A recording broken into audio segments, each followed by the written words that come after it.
एकदा धर्मराजाची अतिसुंदर पुत्री तुळस गंगा नदीच्या काठावर पूजा करत होती. तेव्हा तिला ध्यानात मग्न असलेला सुंदर गणपती दिसला. गणपती ध्यानस्थ असल्यामुळे त्याच्या तेजाने तुळस प्रभावित झाली आणि तिने त्याला ध्यानातून जागे करण्यासाठी हाका मारल्या. ध्यानाचा भंग झाल्यामुळे गणपतीने डोळे उघडले.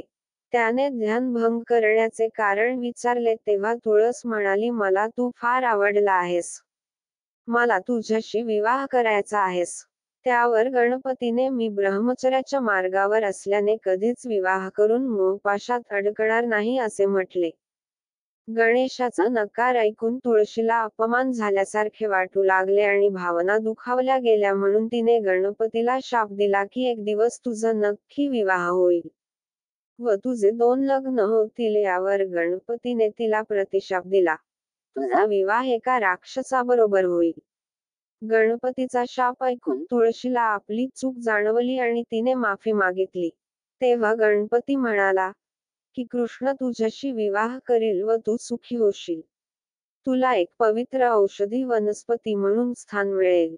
परंतु माझ्याशी निगडीत कोणत्याही पूजेअर्चेत तुझा वापर मान्य नसेल.